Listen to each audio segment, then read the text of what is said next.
ఇక ఎమ్మెల్యే కోట ఎమ్మెల్సీ ఎన్నికల నామినేషన్స్కి వాటితో గడువు ముగినుంది. We talking about Telangana state. తెలంగాణలోని 5 ఎమ్మెల్సీ స్థానాలకు అభ్యర్థులు ఇవాళ నామినేషన్ దాఖలు చేయనున్నారు. ఖాళీ అవుతున్న 5 స్థానాలు కూడా 5గురు అభ్యర్థులు బరిలో నిలవనున్నారు. కాంగ్రెస్ నుంచి అద్దంకి దయాకర్, విజయశాంతి, అలాగే శంకర్ నాయక్, సిపిఐ నుంచి సత్యం యాదవ్, బీఆర్ఎస్ నుంచి దాసోజు శ్రవణ్ నామినేషన్ దాఖలు చేయనున్నారు.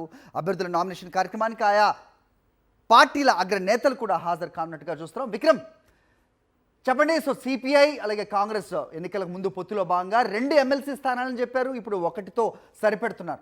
ఏ రకంగా చూడాల్సిన అవసరం ఉంది? లోకల్ బాడీల కోటాలో కూడా వాళ్ళకి ఏదైనా దక్కే అవకాశం ఉందా? ఎంఐఎం పరిస్థితి ఏంటనే ప్రశ్న కూడా వస్తోంది. మొత్తానికి అభ్యర్థులు ఖరారైనట్టేనా?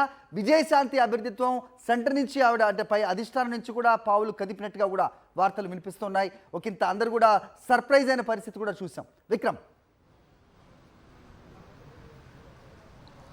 హరి, ఎన్నిక ప్రక్రియ చూసుకుంటే దాదాపుగా ఏకగ్రీవంగా ఎన్నికయ్యే అవకాశాలు మాత్రం స్పష్టంగా కనిపిస్తున్నాయి. 5 ఖాళీ అవుతున్న 5 ఎమ్మెల్సీ స్థానాలకు 5గురు మాత్రమే నామినేషన్లు వేసే అవకాశం స్పష్టంగా కనిపిస్తుంది. నామినేషన్ల ప్రక్రియకు ఈరోజు సాయంత్రం 3 గంటల వరకు కూడా సమయం ఉంది.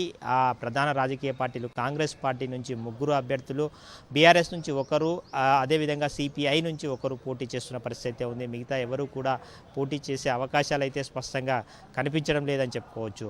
5 స్థానాలకు 5గురు మాత్రమే పోటీ చేస్తున్న నేపథ్యంలో ఎన్నిక ప్రక్రియకు సంబంధించి ఏకగ్రీవం కావడం లాంఛనమే అని చెప్పుకోవచ్చు. ఇకపోతే కాంగ్రెస్ పార్టీ సామాజిక సమీకరణాల మేరకు ఒక సీటు బీసీకి కేటాయించడం జరిగింది. బీసీ మహిళా విజయశాంతికి కేటాయించారు. అదేవిధంగా మరో సీటుకు సంబంధించి చూసుకుంటే అద్దంకి దయాకర్ ఎస్సీ కోటా మాల సామాజిక వర్గం నుంచి అద్దంకి దయాకర్కి ఇవ్వడం జరిగింది. మరొకటి ఎస్టీ కోటా కింద శంకర్ నాయక్ కేటాయించడం జరిగింది.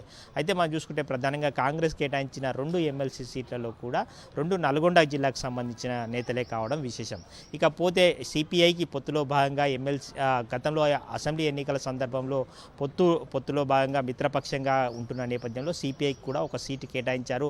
అగ్రనేతల నుంచి ఒత్తిడి మేరకు సిపిఐకి కేటాయించినట్లు స్పష్టంగా అర్థమవుతుంది. జాతీయ స్థాయిలో సిపిఐ నేతలు, రాజా లాంటి నేతలు ఏఐసిసి నేతల మీద ఒత్తిడి చేసి ఆ ఒక్క స్థానాన్ని కేటాయించుకోవడం జరిగింది. అదేవిధంగా 4 స్థానాల్లో కూడా కాంగ్రెస్ అభ్యర్థులకే ఇవ్వాలని మొదట అనుకున్నప్పటికీ కూడా సిపిఐకి కేటాయించడం జరిగింది. అదేవిధంగా మనం చూసుకుంటే బీఆర్ఎస్ నుంచి చూసుకుంటే దాదాపుగా 38 మంది ఎమ్మెల్యేలు ఉన్నప్పటికీ కూడా టెక్నికల్గా 10 మంది కాంగ్రెస్లో చేరారు. 28 మంది సంఖ్యాబలం ఉన్న నేపథ్యంలో ఒకరినే అభ్యర్థులుగా కేటాయించడం జరిగింది. ఎమ్మెల్సీగా దాసోజు శ్రవణ్కు బీఆర్ఎస్ టికెట్ కేటాయించడం జరిగింది. ఈరోజు 11 గంటల ప్రాంతంలో సీఎం రేవంత్ రెడ్డి సమక్షంలో కాంగ్రెస్ పార్టీ ఎమ్మెల్సీ అభ్యర్థులంతా కూడా నామినేషన్ వేయబోతున్నారు. హరి.